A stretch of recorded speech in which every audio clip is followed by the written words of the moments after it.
네, 여러분 안녕하세요. 뉴스입니다. 고 이선균 배우의 안타까운 사망 소식에 많은 국민들이 슬퍼하면서 또 다른 한편으로는 분노를 하고 있습니다. 수사기관의 피의사실 유출, 기레기들의 악의적인 보도 때문이죠. 그 중심에 현재 논란이 되고 있는 것은 바로 KBS 보도입니다. 마약 혐의로 수사를 받고 있었던 이선균 씨와 또 유흥업소 여실장의 사적 통화 내용을 고스란히 적나라하게 보도했기 때문입니다.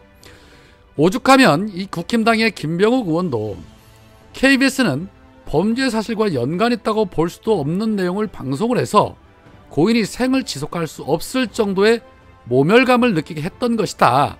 분명히 국가가 문제를 제기하고 바로잡아야 한다라고 지적하기도 했습니다. MBC 이선영 아나운서는 이 보도를 겨냥해서 이 보도가 어떤 사람의 인생을 난도질하는 것 외에 어떤 보도 가치가 있었는지 모르겠다라며 비판하기도 했습니다. 자, 그런데 말입니다. 고인의 죽음을 놓고도 언론과 기레기들의 차이는 극명하게 차이가 났지요.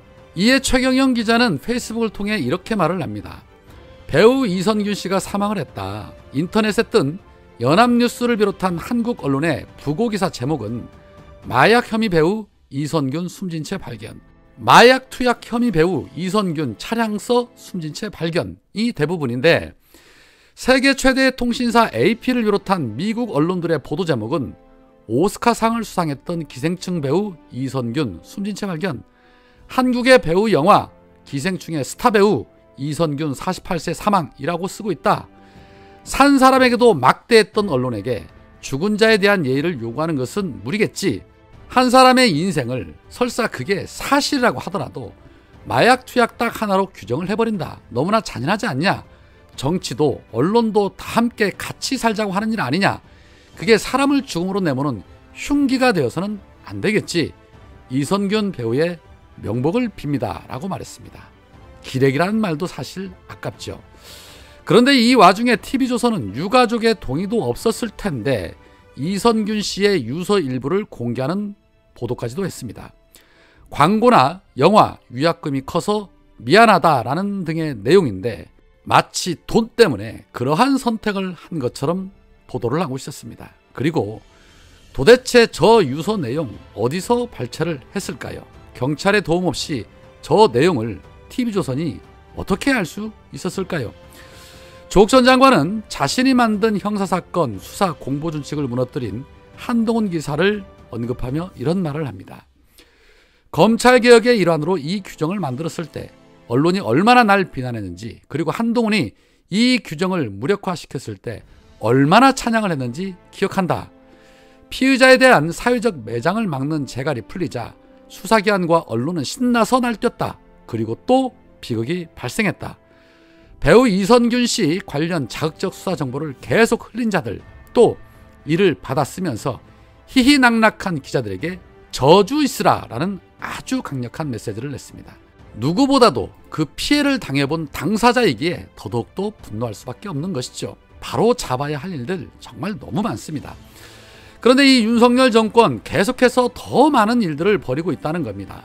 어제 홍익표 원내대표가 전군에 배포될 국방부의 정신전력 기본교재에 대해서 정치 중립성을 훼손하고 총선을 앞두고 노골적인 선거운동을 시도하는 것이라며 국방부는 엉터리 교재 발간 즉각 중단해라, 민주당은 해당 교재의 사용금지 가처분 등 법적 조치를 취하겠다라며 신원 씨에게 강력하게 경고한 바 있습니다. 그런데 이 얼빠진 국방부가 최근에 발간한 장병 정신교육 자료에 대한민국의 고유 영토인 독도를 교재 지도에서 빼는가 하면 생각구 열도, 쿠릴 열도와 함께 영토 분쟁이 진행 중인 지역으로 기술을 한 것으로 확인이 된 것입니다. 그야말로 미친 거죠. 실효 지배를 하고 있는 우리 영토를 분쟁 지역으로 기술을 했다는 것, 독도를 지도에서 뺐다는 건 대놓고 독도를 분쟁 지역화 함으로써 일본에게 독도를 넘겨주겠다는 전기를 마련하는 것이나 다름없는 것입니다. 논란이 일파만파 커지자 급하게 윤석열은 국방부에 즉각 시정을 요청하고 엄중하게 조치해라 라고 지시를 했다고 하는데, 그런데 누구를 엄중 조치하라는 것일까요?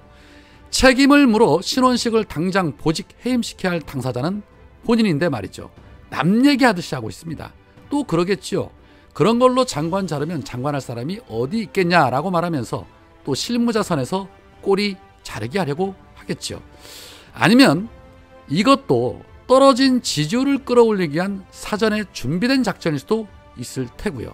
여튼 하는 짓들 보면 어쩜 그렇게 하나같이 골라도 이런 자들만 골라 쓰는 것인지 저렇게 고르기도 힘들 것입니다.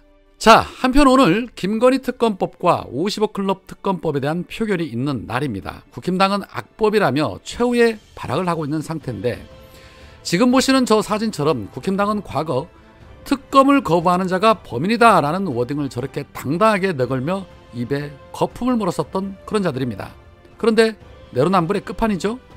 이에 당시에 당대표를 맡고 있었던 이준석이 오늘 페이스북을 통해 이런 말을 합니다. 총선을 앞두고 성역 없는 수사를 앞세워서 사정당국을 만들어야 하는 것이 숙명인 팀에게 있어서 오늘 특검법 국회 본회의 표결에서 울며 겨자 먹기로 성역을 만들어야 하는 상황은 아이러니가 될 것이다. 특검을 거부하는 자가 범인이라는 모토를 걸고 있던 당이 특검은 선전선동술에 의한 악법이라는 입장으로 전하는 이유가 당리 당략과 같은 공동체적 가치도 아니고 특검의 대상이 성역이기 때문이라면 오늘은 무측천을 옹립하는 날이 될 것이다 라고 후려쳤습니다. 김건희를 측천무로 옹립하는 날이 될 것이다 라는 말, 국힘당이 알아들으려나 모르겠습니다. 그런데 우리 황후마마만 당하게 할 수는 없다라며 또 물귀신 작전을 펼치는 작자도 있습니다.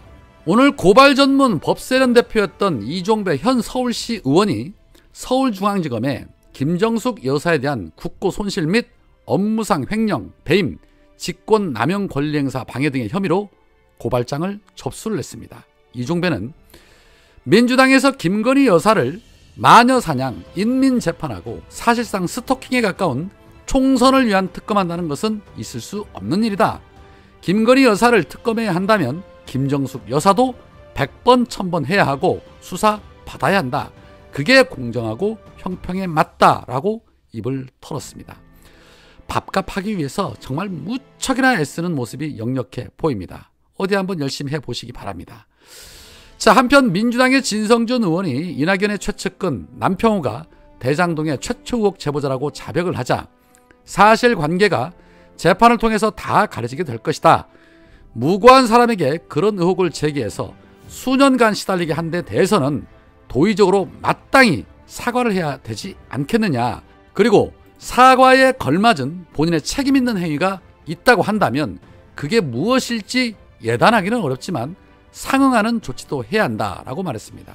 스스로 알아서 할 일은 없을 것 같고 그에 합당한 책임 물어야지요. 그동안 당한 물질적, 정신적 피해 보상은 물론이거니와 법적 책임도 물어야지요. 이낙연이 민주당에서 나간다고 이게 단순하게 끝날 사안은 아니라고 생각을 합니다.